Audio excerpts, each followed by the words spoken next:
Hi, good evening, everyone. This is Harsh Parashar, or UPSC CSE 2022, All India Rank 143. Uh, this is YouTube live session for UPSC aspirants who might be preparing before or for 2024. And this is on UPSC Time, which is organizing this session for live interaction. Uh, I'm very sorry for the 15 minutes delay. I did not know how to go live. This is my first streaming on YouTube live, and that's why the delay. I really apologize for it. Uh, I see that there is somebody from Scottish Public School. Hi. I was gonna start with that. So my name is Harsh Parashar. You can find me on Instagram with Harsh underscore Parashar underscore IRS. Parashar is spelled with Parashar. I also have a website, parasharharsh.in, Parasharharsh.in. It currently redirects to my wife's WordPress, where both of us collaborate on putting blogs and articles about my UPSC preparation, her take on my UPSC preparation, and so on. So, what I have thought to do in uh, this session is first start with my own introduction, a brief background on where I come from and my UPSC journey. Then I will take a few questions on preparation style. This will mostly include questions on motivation, whether to study newspaper, whether to focus on magazines, how to make notes, online and offline preparation.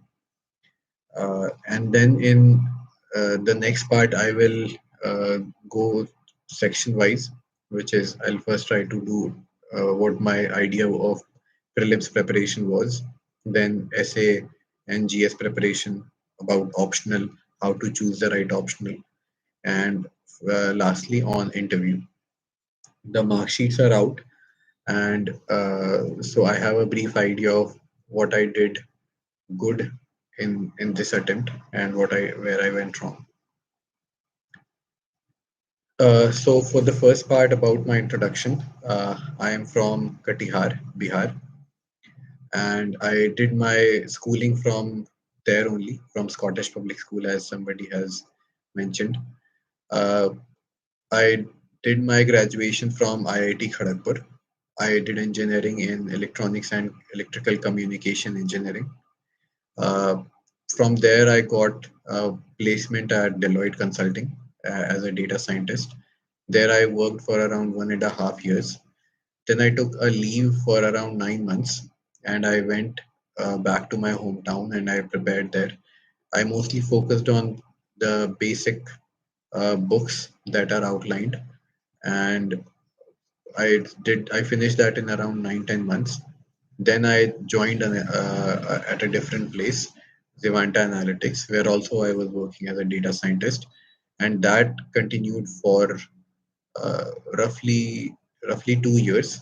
So this was started in 2019 September, and I worked there till June 2021. I gave my 2020 attempt while working at Zivanta, and before the results were declared, right after the interview, I joined um, McKinsey, McKinsey Consulting, again as a data scientist. So I worked for roughly 4 years, and my preparation and my uh, work profile, both of them continued together. Uh, about my UPSC journey, my first attempt I gave in 2018 January. I started my preparation in 2018 January, but it was not a serious preparation. I was only looking at why is there so much craze for this particular exam. I gave the 2018 attempt prelims. It was not without any preparation. I just went there and thought, let's see how good my uh, general knowledge is, because that was the perception that UPSC preparation means how good your general knowledge is. Uh, Of course, I failed there, but I got decent marks for zero preparation. I got around 84. Somehow, all my tukka they came out to be right. Uh, in 2000, in the next attempt, which was in 2019, I prepared very well. Those 9 months I worked very hard. It was 6 months before I left the job. So 6 months for prelims preparation, but there also I failed miserably. And even though I had worked very hard, I was only able to improve 8 marks in my prelims. So that was kind of disheartening. But I made up my mind that I want to give more attempts and I want to uh, go all the way, write all the attempts if need be. And this was where I started with the long-term vision. So far in 2019 attempt before prelims, I was thinking that this is a 1 year affair. I'll just finish it in one go and get my place among the elites, and then uh, everything will fall into place. But it did not happen, and I thought that all the 6 attempts, if I have to do so, I'll start preparing in a way that what I'm studying now, somehow that will still be relevant in the final attempt that I'll give. Uh, Somebody has been asking me about to mention the name of book list for prelims and mains. I will do that in due time. Uh, while I'll focus on the preparation style, I'll mention book list. I did not read anything special, but I'll take that. Uh, then in my third attempt, which was in 2020, I had kind of thought that this is getting too long because the COVID delays had happened, and I was kind of the COVID impacted me personally because I was working from home. I and my wife Prachi, both of us were staying together, and it was very hectic doing all the household chores and the work and to prepare with it as well. So I thought that I'll take a break in 2021. Luckily, I got selected. I was allotted IRS, Customs and Indirect Taxes, which was my third choice.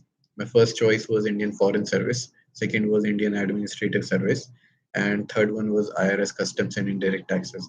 For personal reasons, I did not. Because of personal preferences, I did not put IPS, which is Indian Police Service, above Indian Revenue Service, which was the general trend that year.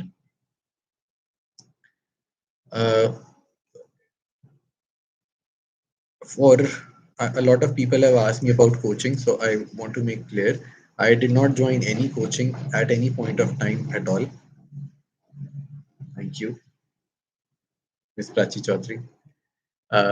I did not join any coaching at all. I did entirely. I depended on self study. In my 2018 attempt, I gave that without any preparation, so no question of coaching. In 2019 attempt, I had joined one test series for prelims, but that was a very poor level test series by Juice. I have to take the name because it was really below uh, my expectations, what I had thought.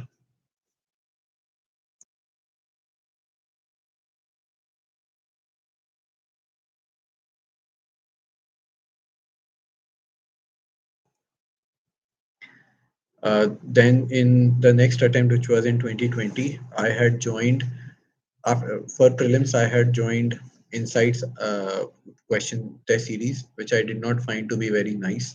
Again, but I also wrote. I did not buy these exams, but I downloaded them and I attempted them. These included Shankar IS. They had put out 10 papers out in the public. Uh, then I attempted the 35 questions from Vision IAS. This was for prelims. For mains, I had written uh, 8 question paper by uh, yeah, IS Baba, and then I also attempted Abhyas. For interview, I gave around 14 interviews, which was really a lot.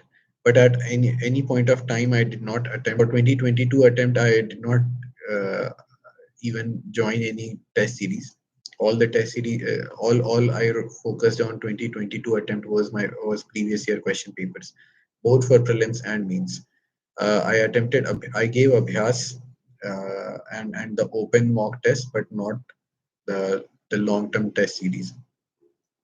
So this is about coaching, my interaction with coaching.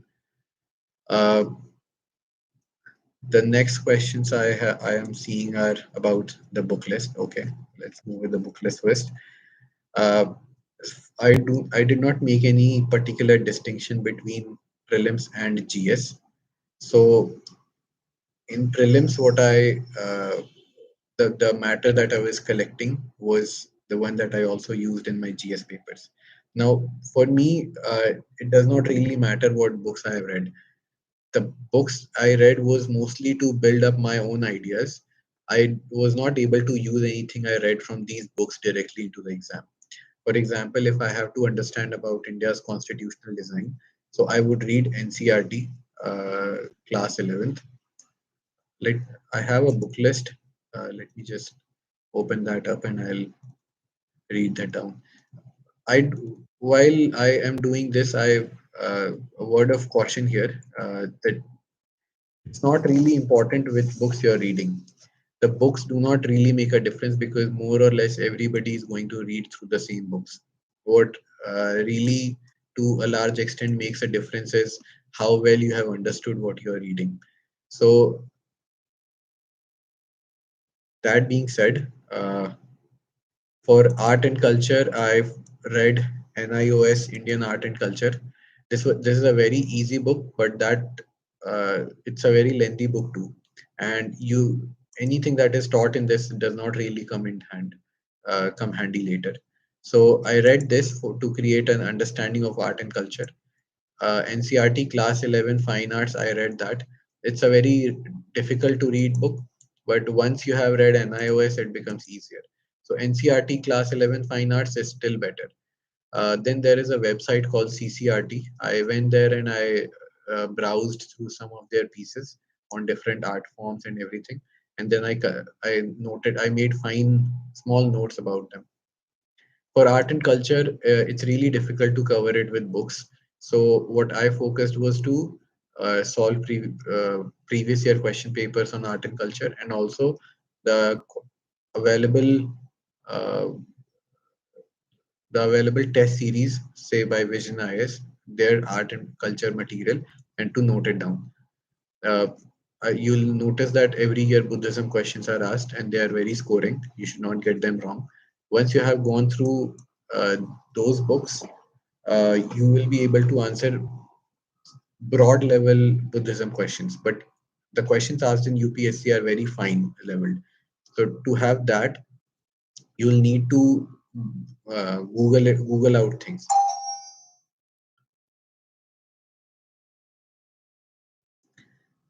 Then I also went to A Wonder That Was India by A.L. Basham. All the books that I have mentioned.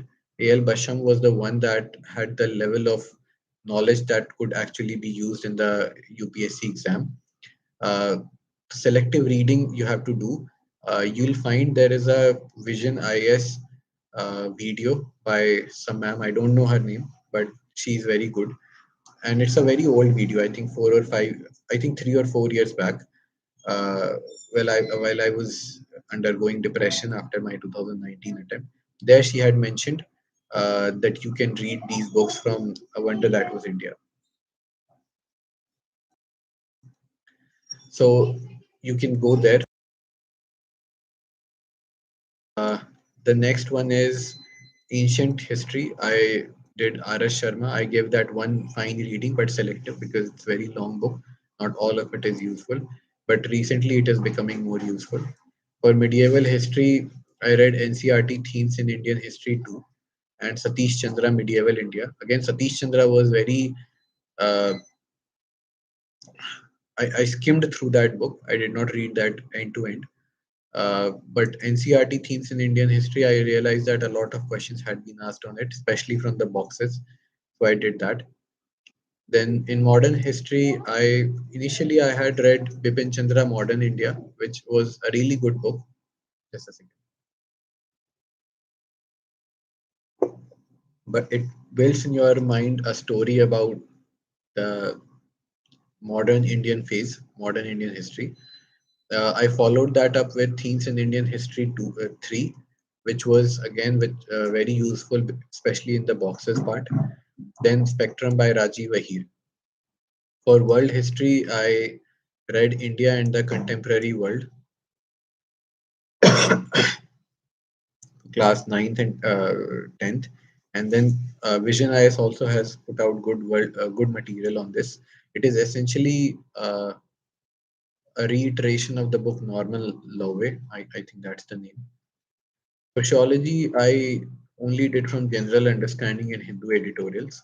Then there is also, because my optional was sociology, so for me it was easier. But the answer that you write in GS1 sociology is very different from what you write for sociology. So I tried to understand the how to write answers for uh, GS sociology part and use my understanding of the optional sociology to do the same. For world geography, geography was a pain point for me. It was really difficult for me to understand everything. Uh, Fundamentals of physical geography, human geography, natural hazards, disaster management, and from Goche Long, I only focused on climate. This is GS1. It's really difficult to go through this list, uh, although it's quite short after this. GS1 has maximum number of books that you have to read. Excuse me. For polity, I only focus on Lakshmikant, then Vision IS current affairs material. For governance, so most of the things that I put from governance, it was partly from the second ARC committee report and things that I picked up from daily affairs and statistics compilation. For international relations, again, it's entirely current affairs based. So that's what you have to focus on, reading it from the newspaper and everything. For economy, agriculture and industry. So for economy, you need to have two understanding. One is of the generic economic theory, the general economic theory. This is present in the NCERT books. Then you need more specific things which would be related to Indian economy, say the different models of privatization and infrastructure.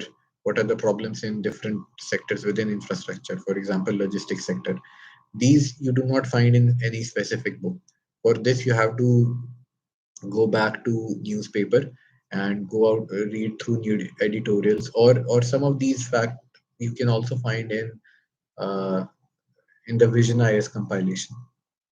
For science and environment, again, it's based on on a broader understanding. Uh, the Shankar I's book for environment, I read it end to end.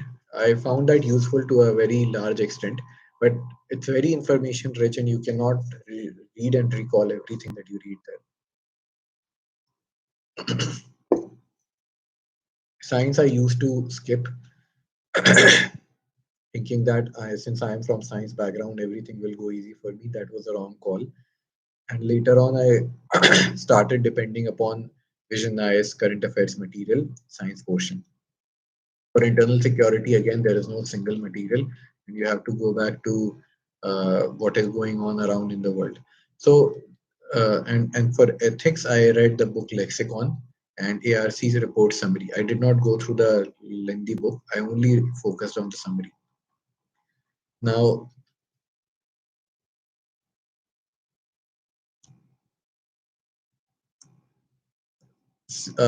so I think that in brief covers what all I've thought would be relevant in deciding your book list. Now I want to make sure that you understand this. This book list is only to create a basic understanding of what is, so that's like a foundation that you build. On top of this, you do not actually put all of the things that you read in this books into your answer sheet. What you fill in answer sheet is what will get you marks.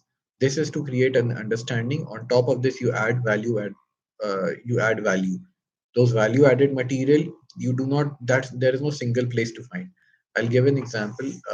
In old Rajendra Nagar, when I went to buy some material, I saw there is a big hoarding on Delhi MCD asking something from Delhi government. It was not. It was a political board, and but it had mentioned a statistic, some 10,000 crore rupees that is pending on MCD by Delhi government. Now, if a question came on what are the problems with Delhi, even if the question is on say air pollution, I could use this statistic that MCD, which is responsible for say ensuring that there is no garbage lying around. Because of the funds crunch from the Delhi government, it is unable to fulfill its task efficiently. And I'll use the statistic of 10,000 crore rupees. This is where, so this, what my point of mentioning this was that you could, you can pick up anything from n number of places. Excuse me for a second.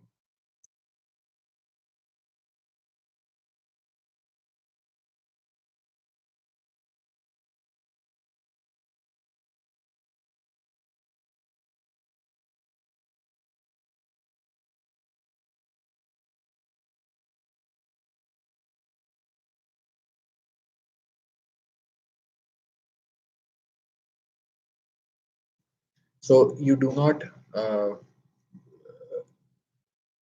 So do not limit yourselves to I'll only pick up or quote facts from this. These are static books and the data for it changes every year.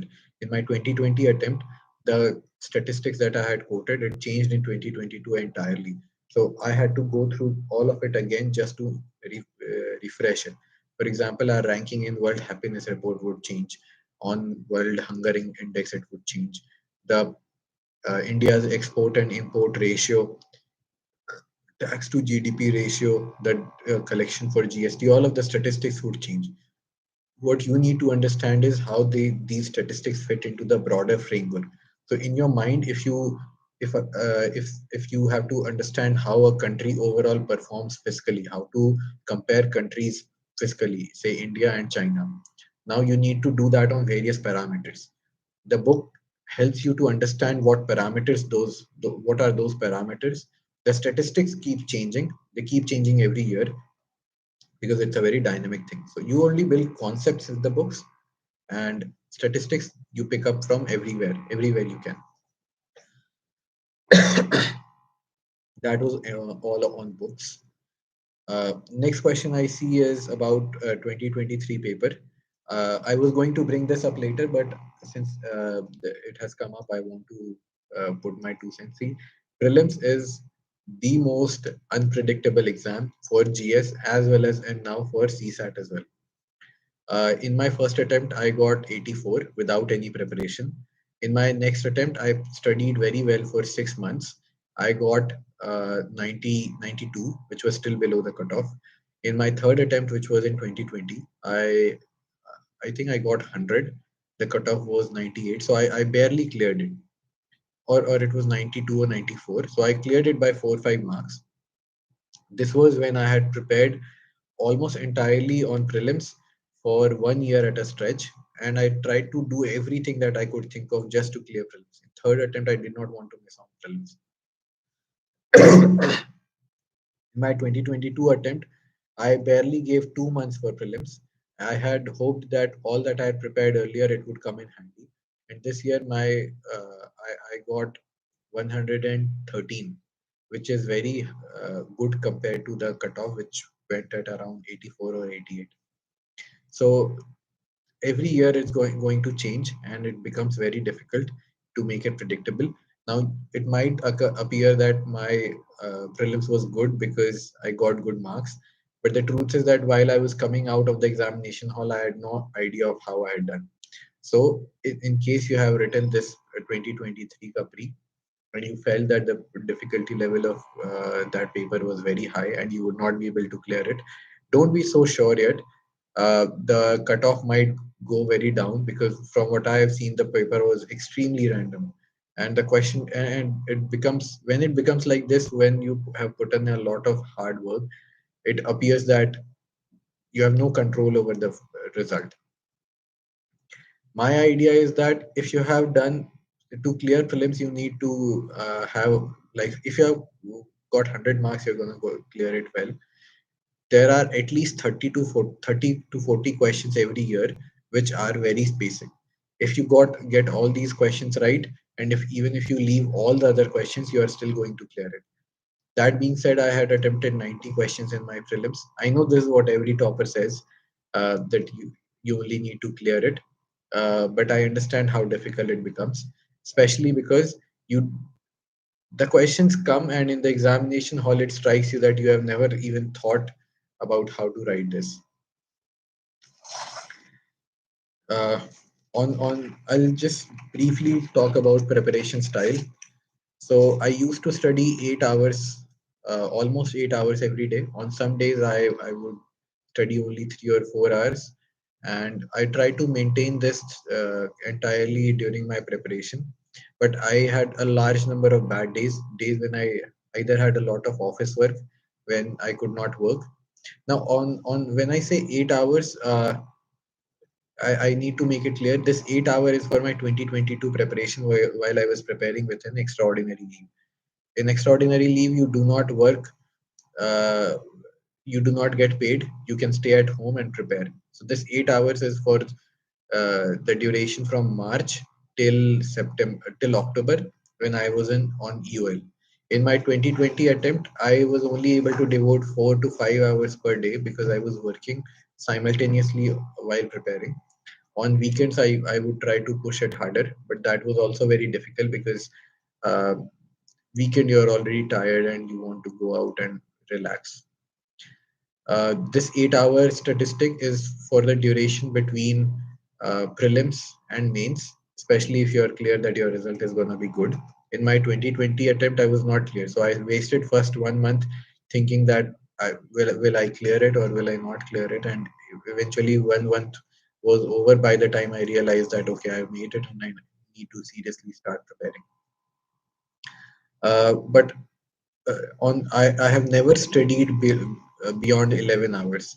And when I say 11 hours, I used to keep a clock on my laptop running just to understand that how much time I have actually used.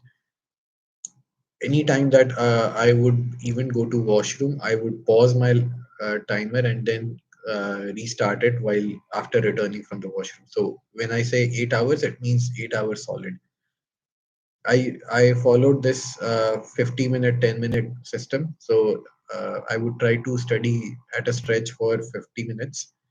Then I would take a 10-hour break. This would start from 6:30 or 7 in the morning. I would get up at 6. I would try to be ready, have some uh, coffee, and try to relax, do something, listen to music, or try to meditate. Then from 6:30 or 7, latest is 7, I would start at 7. Then I would do 50 minutes and 10 minutes. In the afternoon, I would take a nap for 1 or 2 hours. Not 2 hour, but at least 1 hour. That would include lunch as well as taking a 20 or 30 minutes nap. Then in the evening, I would try to wrap up by 8. After 8, I would go for a walk. Rarely, mostly I would watch something on Netflix or watch a movie. Uh, if you're a big movie buff or you like to watch TV series, do not binge watch. It's a trap that you fall into.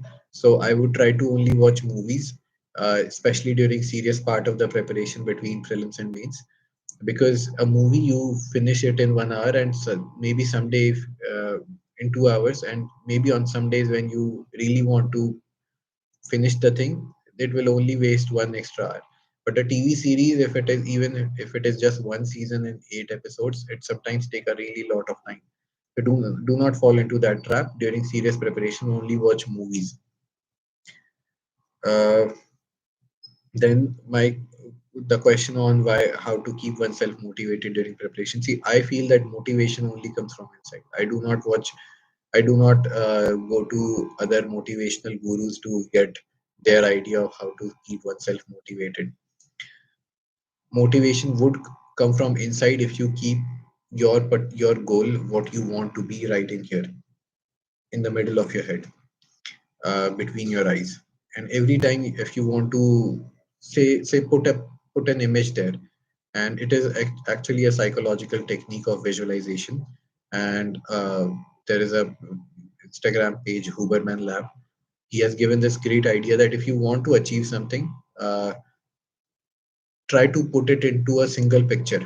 For me, it was the drive was to prepare for IFS, to get into IFS, to become a diplomat, and diplomats get brown passports. So I would put the image of brown, me holding a brown passport in my hand, in my mind, and I would try to every time it was something difficult. It felt like it's going to be really tough, and I don't want to pursue it. I would imagine myself holding that brown passport. That really drives you. If you want to become an IS or IPS, I'm sure you would be able to find a similar image.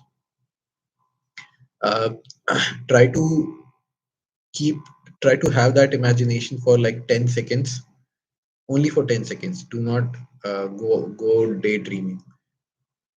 So 10 seconds, maybe once or twice every day, all the days of the week, anytime that you're feeling low. But do understand that some days are going to be low, no matter how well prepared you are, no matter how great you want to do.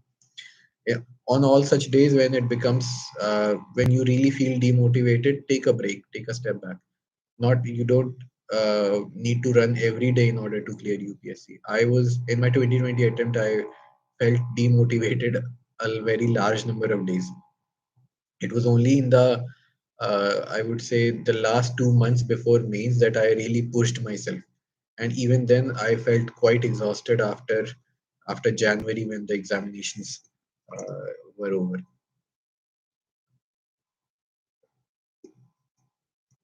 Then the question on online and offline material. It For me, it's easier to make online notes. I am tech savvy, not by how much time it took me to start YouTube Studio, but I consider myself tech savvy, and I prefer to take online notes. You have to leverage the scenario in a way that is beneficial on both the sides. So things that are really needed to be done offline, you have to do them offline. This would include answer writing, uh, because you cannot write answers on say iPad, even if you're doing it with a stylus. So you have to write it on pen with pen and paper. But for notes, which are for quick revision and which are easier to carry, online note making is a great thing. All my notes are online, including my optional prelims as well as GS. But I know people who make notes offline as well. And Surebhan, who's ranked 27 here, he has been collecting his notes, and he has a very thick notebook, roughly 6 years old, in which he has put in every dirt that he has found that could be useful for him. Then I so on the process, on the workflow of uh, how to make notes. Uh, First, you have to read a book. Say if I am preparing for my optional sociology, you have to read the book of sociology just once, skim it through. Don't need to memorize anything. Just read it as well as you can. Then in the second reading, you will be able to hold things better. In the first attempt, do not even try to recall things or memorize things. Just read it through. Do not highlight. Do not do anything. Just read it like a storybook.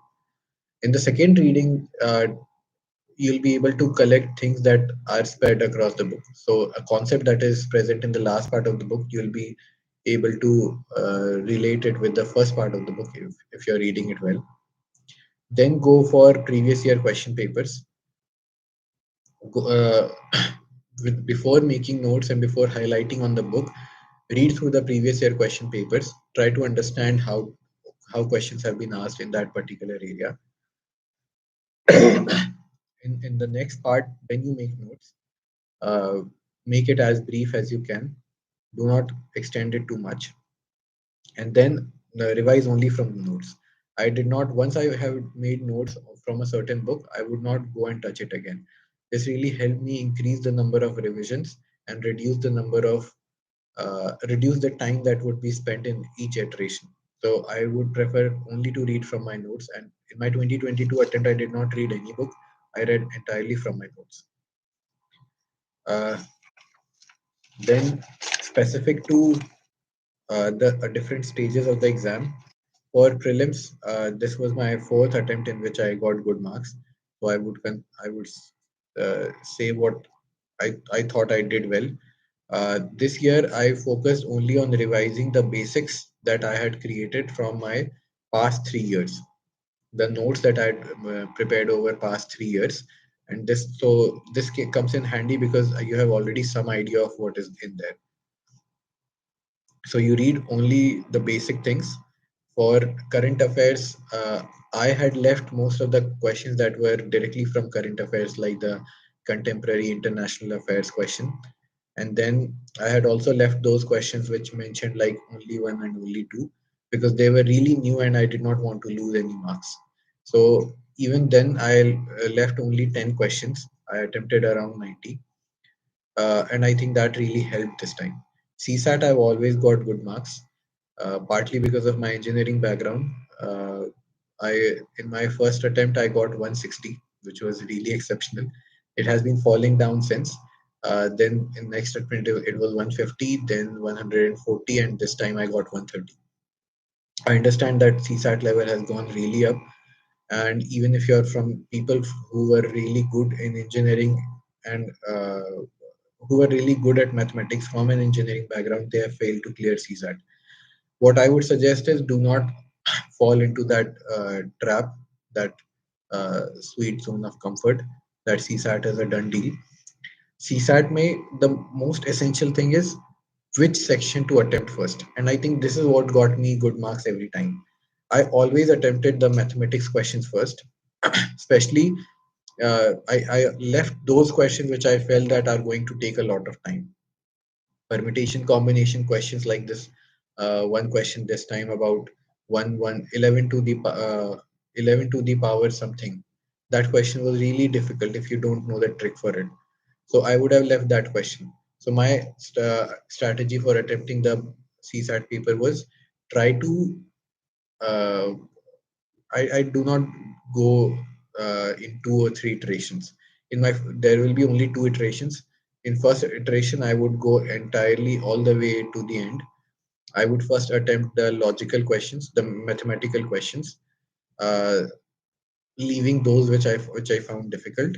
In the next, then I would attempt all uh,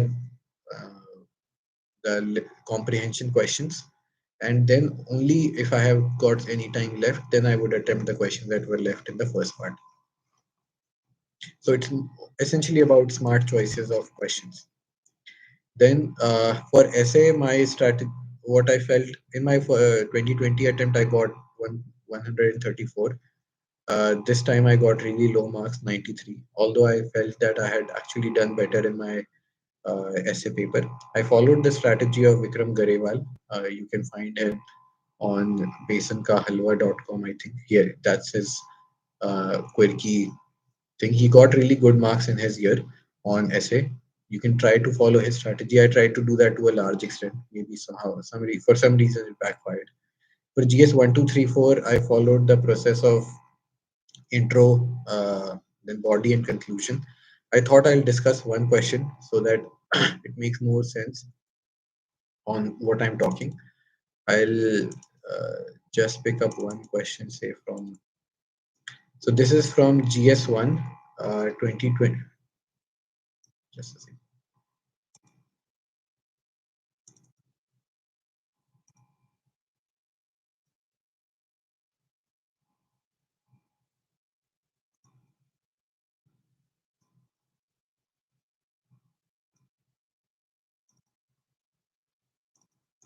So this is one question from 2021 GS1. I'll just discuss it how I would attempt it. Uh, so say this is the very first question. Evaluate the nature of Bhakti literature and its contributions to Indian culture. Now, when I would see this question, the things that I would focus on, the first question is then evaluate. The key word here is evaluate. Evaluation means you have to have some parameters, and then on each of these parameters, you try to rate how that particular thing has performed. Then the next thing is the nature of the bhakti literature. So it's it's not about Sufi, it's only about Bhakti literature, and then the nature of the Bhakti literature. So you have to in first part, you have to evaluate the nature of the Bhakti literature and its contribution to the Indian culture. So obviously there are two parts. Uh, in the first part, I would start first with Bhakti literature. You do not start with Bhakti movement here, because when you have a concept, the questions will generally be very limited. In your introduction, you would try to expand it to a bigger circle. If you expand the circle too large, then it seems that you are not trying to answer to the point. But if you keep your introduction too shallow, that also is problematic, because it reduces that we would do in the conclusion part, and it also limits what you'll actually put it in the body.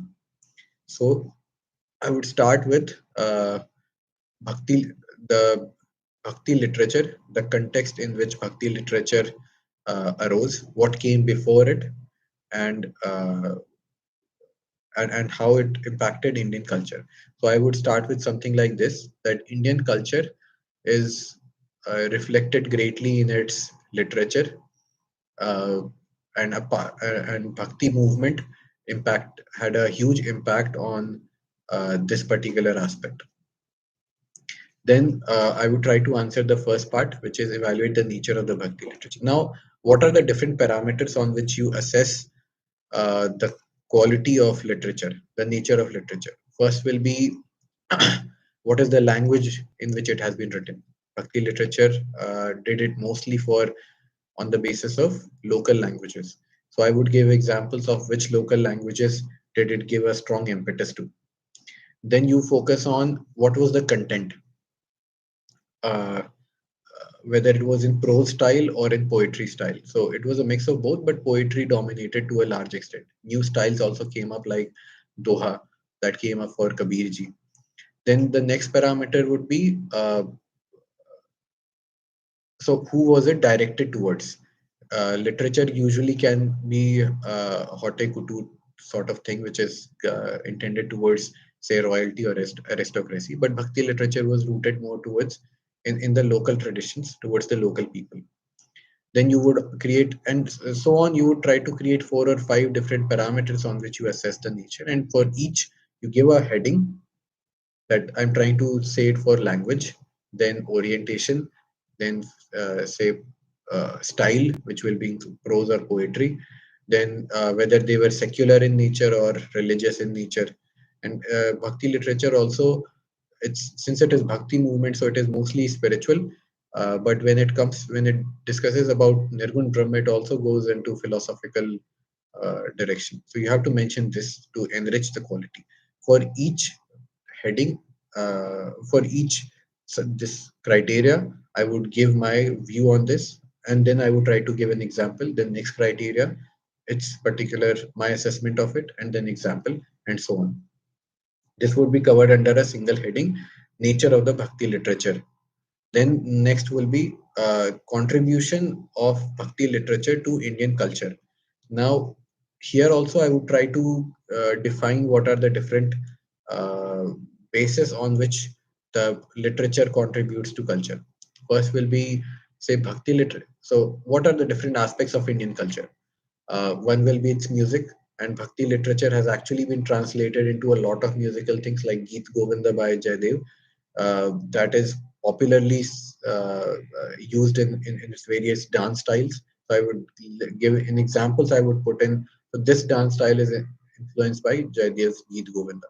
Then I would write musical style, and so say I would give the example of Mahapurush Shankar Dev, his impact. Then on dramatics, again maybe Shankar Dev, or pick up some other how different themes of Indian drama that has been picked up from here, and says also on clothing and its festival. So different aspects of Indian culture. What it does it so in consulting, from which I where I was born and brought up, in consulting there is a principle of mutually exclusive and comprehensive and completely exhaustive. So all of these different criteria, they together sum up Indian culture, and then you have given your assessment on all of these. With in the conclusion, I would try to relate it to the either I would try to relate it to the bigger picture if I have not done it in the introduction, or I would try to limit it to the very more of a reiteration of the thing. So I would write something about how it continues. The influence of Bhakti literature is even seen in the post-colonial and post-independent Indian culture, where the Renaissance, as well as the Renaissance movement, Indian Renaissance movement, both of which they trace their uh, lineage from Bhakti literature. This was just one example of how I tried to do it. So this is what I tried to do for GS 1, 2, and 3. 3 is very dynamic. People are getting low marks every year. I got 73 in my 2020 attempt. This year I have been able to improve it by 20 marks, which was really something that really helped me push. So in GS3, because it is mostly dynamic, so I would suggest that you try to include as much as dynamic statistics in your answers and keywords, the relevant keywords. Now, if say a question is about uh, use of drone technology. Now, in drone technologies, drone swarms are being spoken about. So you need to put in drone swarms. Otherwise, if you are not putting in keywords, if you're not putting in statistics, if you're not making diagrams, then it seems that you have not put in something extra for which you should get extra marks.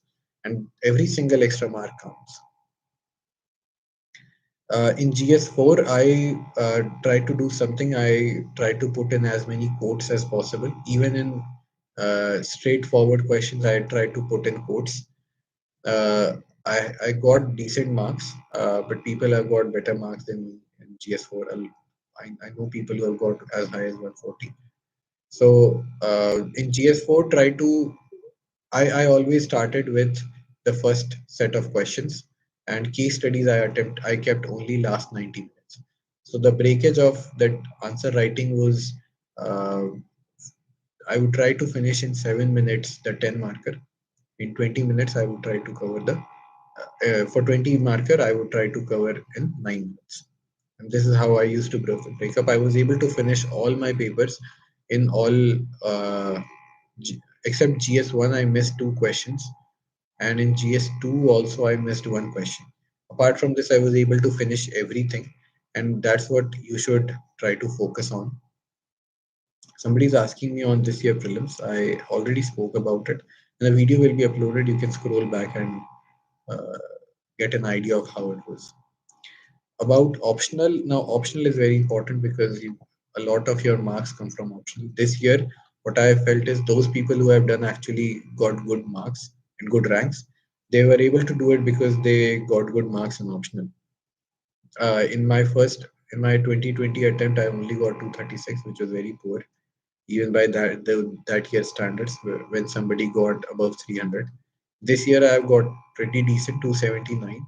But again, it's not something to be very proud of. People have got 299, which I think is the highest marks this year. Now, why I chose sociology?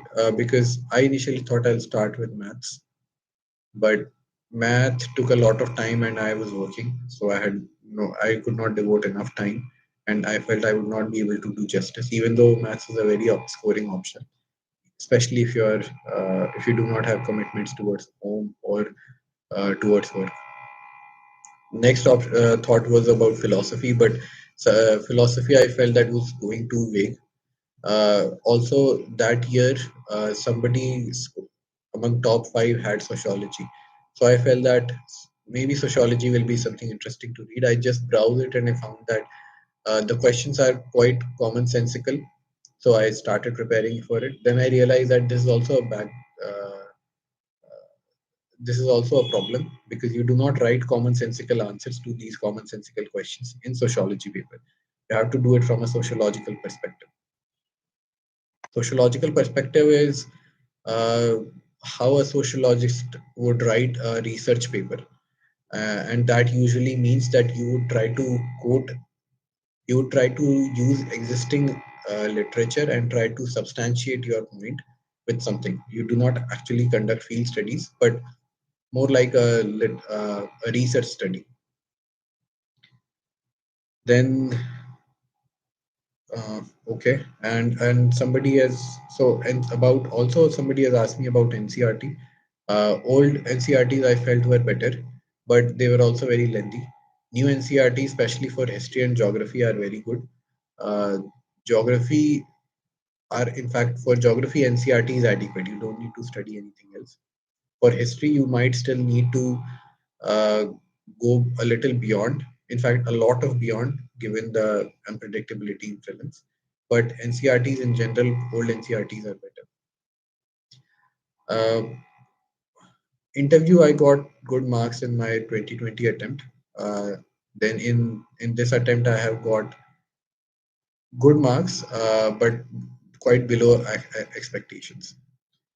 uh, in interview preparation, maybe you don't need to worry about interview preparation as of now, because it comes quite later in the stage, and interview is very subjective. You're not really able to control how your interview is going to go. If I had gone for the same day to a different panel, I would have got different marks. If I would have gotten to the same panel, say from between the morning and afternoon slot, I would have got different marks. So it is very subjective, and you cannot really control anything there.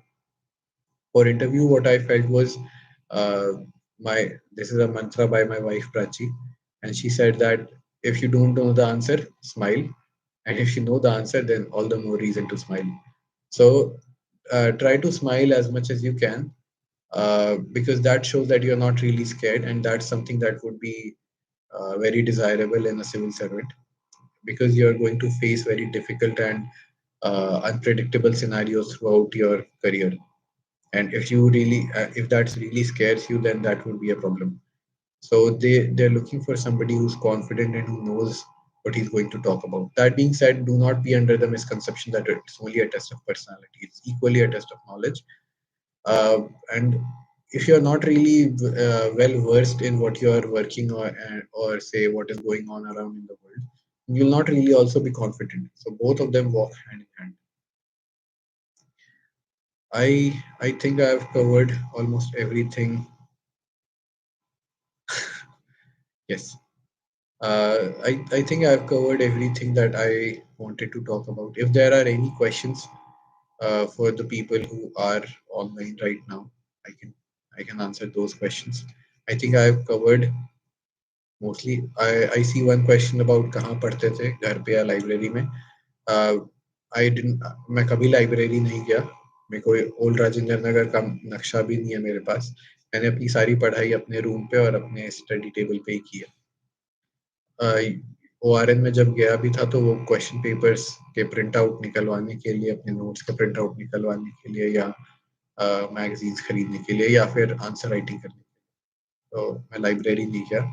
Hindi medium के बारे में अभी मैं जहाँ पे हूँ, IRS customs के 74th batch में, यहाँ पे अ, 4 लोग हैं जो हिंदी मीडियम से हैं और उन्होंने काफ़ी अच्छा परफॉर्म किया. हिंदी मीडियम के साथ एक दिक्कत यह है कि आपके पास मटेरियल बहुत अच्छा नहीं जमा हो पाता है.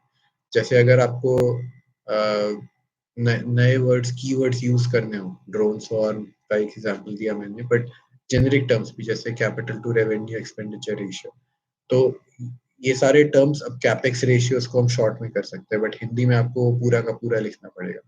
तो इससे टाइम भी ज्यादा वेस्ट होता है. लेकिन इसका ये मतलब मत समझिए कि हिंदी से लोगों का सिलेक्शन नहीं होता है. इस बार ही आई थिंक रैंक 19 थे जो यूपीएससी सीएसई 2021 में, जिन्होंने रैंक 19 प्राप्त की थी हिंदी मीडियम के थ्रू. और भी यहाँ पे लोग हैं जिन्होंने किया है. तो ऐसा नहीं है कि किया नहीं जा सकता है. इट इज जस्ट कि आपको बाकी जो इंग्लिश मीडियम वाले एस्पिरेंट्स हैं उनसे थोड़ी ज्यादा मेहनत करनी पड़ेगी.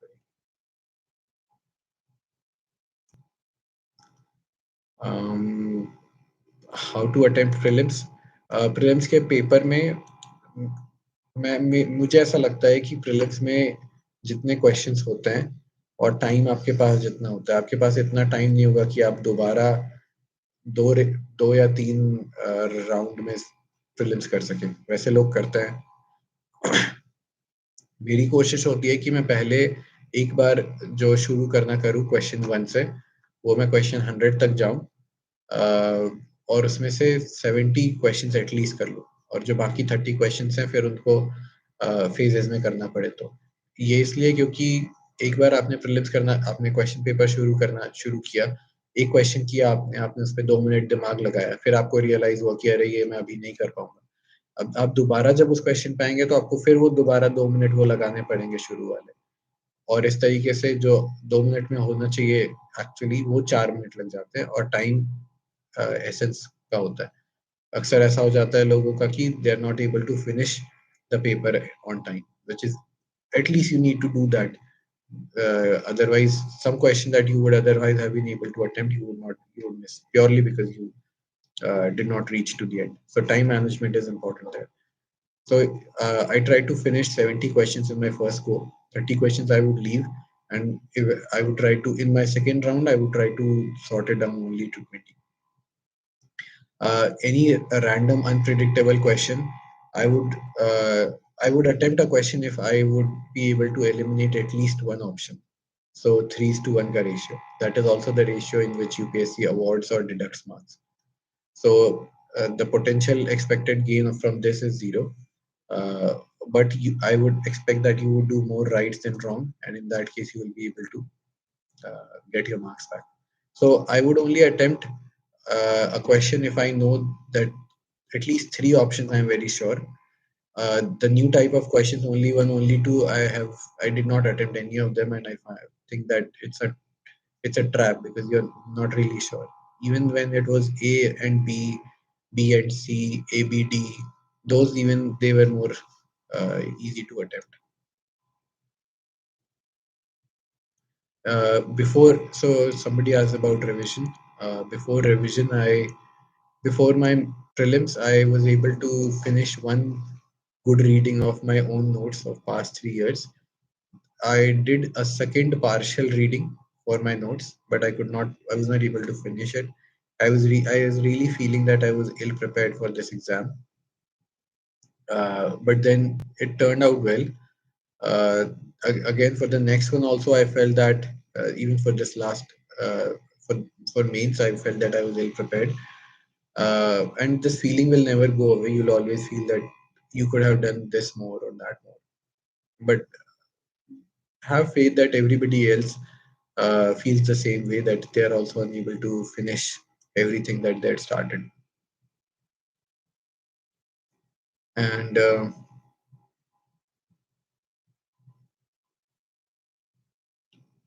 coaching, I've already mentioned. Any tips to cope up with studies while working in Big Four? Okay, it's a good question because I have some experience in this. While I was working at Deloitte, I felt that I will not be able to. At Deloitte, it also depends upon within Big Four which vertical you're working in. For my answer will be different because I was working in the data science department. Say if somebody who's in development, somebody who's in services, somebody who's in HR, all the answers will vary across this rather than across companies. So a data scientist more or less works the same, and the time devoted is also same, but in some places the workload is usually very high. Now, I'd written a more detailed blog about this on parasharharsh.in. What all I did. The first thing is obviously if you can leave the job and want to prepare, it's a big gamble. But if you really are uh, want to do it, it's a good thing. In some big four companies, even in maybe smaller companies, you have that option of uh, work work time balancing. You would only work, your workload can be reduced to 60%, and so will your pay be. And that is actually, that might be helpful. In the next one, there are options for sabbatical in some places. You can also opt for sabbaticals if it is available to you at your working level. I asked for a sabbatical, but I was not given one on the pretext that I have not fulfilled the 7 years work there. Uh, have this idea and have this faith that maybe even if you're unable to, if you're taking a break for a year, that's fine. But if you take a break for 4 or 5 years, that becomes problem when you're looking for a different job. A big role is also played by your partner. If you are living with your spouse or with your girlfriend or boyfriend, If they are working and they're ready to support you through thick and thin, that really becomes handy. In my particular case, Prachi did everything at home. All I had to do was study. She earned the money. She took care of the household. She took care of my emotional distresses. So that and this is for the UL when I was not working. Even when I was working, the same story continued. So I only had to focus on my work, office work, and my preparation. So if you have an understanding partner, that comes in handy. A lot of people have asked me personally on messages about how to manage how they have hopes that they'll not be able they are afraid that they might not be able to perform because they're married and have kids. But then again, it to a large extent it comes to your personal understanding. We have a officer trainee here at Faridabad. She has a 2-year-old kid whom she has left with her husband, and the husband has been taking care of the kid for a long time. So it mostly depends upon how understanding your spouse is, and they become like a, they have a huge role to play in your success or your failure. If you're living alone and if you don't have any responsibilities, that's a great boon. Try to make use of it as good as you can, because now most of you might be at a stage where your life processes the next stages. Somebody might be pressurizing you to get a job or to get married, or you might have aspirations to travel around. All of these are being hampered. So try to do not, if you can, try to balance your preparation with phases, between phases. So after say interview or say after means, you can go out for a small trip. If people are pressurizing for you to get married, try to put it off as far as you can.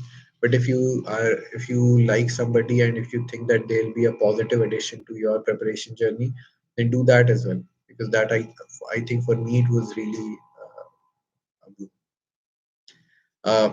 At last, UPSC time had asked me to put in the final parting words, the final tip of advice. Uh, I'll give two advice. First is UPSC it takes a huge toll on your mental happiness. It takes a huge toll on your personal life and even on on people around you. To keep your mental strength up, it's not always easy, but when you are unable to do so, do not feel, do not be afraid to say seek out, look at struggles of lives of different people. I was reading Wings of Fire by President Kalam, and saw how tumultuous his own journey was. So when you read about these things, people who have actually gone through things and not random motivational videos on Instagram or YouTube, when you read about these, that really encourages you that if some people have done it, why not you? That I used to watch these struggle videos. Maybe that might be beneficial for you too. Second advice I would like to give is uh, do not come in with the mindset that you're going to clear it in 1 year. Usually it takes a really long time to clear it. For some people who started with the idea that it will be just 1 year, for them it has gone to 6 years. For people from category, it has gone out to 9, 10 years, which is a like 1/6 of your entire life duration. So start with the mindset that start with the hope that you might be able to clear it 2 years. But when you're making notes, when you're reading books, try do it with a mindset that you need to have a system in place where you can use the same information even after 5 years of preparation. And finally, don't put a hold on your life. If you're among the lucky ones who come out on the better side of this war, then well, congratulations to you. But a large portion, for 10 lakh people, only 1,000 are going to get in. And even among them, only a very few will get the service and cadre of their desire. For everybody, for most other people, it will be a story of shattered dreams. If that is the case, you'll really regret if you had if you had let something that was very essential for you to let go. Say if you want to get married to somebody and it's sure that they'll not be here by your next attempt, then don't feel afraid that sacrificing that love for this is going to hamper your journey. And same goes for, say, if your mother is undergoing an operation, or your sister is about to get married, or any of these personal exigencies which I'm sure everybody will have in their lives. Do not try to put an end. Things can go parallelly. Maybe understanding people around you would be helpful, but try to give it your best. With that, uh, I think it's time to wrap up this session. Uh, I hope that my 2 cents on this journey. I'm not an expert on UPSC. I've given only 4 attempts, and that too only 3 serious attempts. I've cleared it. A lot of it is was in part of the well wishes of friends and family, the hard work of my wife, God's grace. But the truth is, I would say 40% of it was randomness, the randomness in the nature. So maybe that randomness will push you on the right side of things. Maybe it will push you on the wrong side of things. Keep going on. Best of luck. I hope that all of this it brings some meaning to it. It adds some value to your preparation journey. Thank you so much.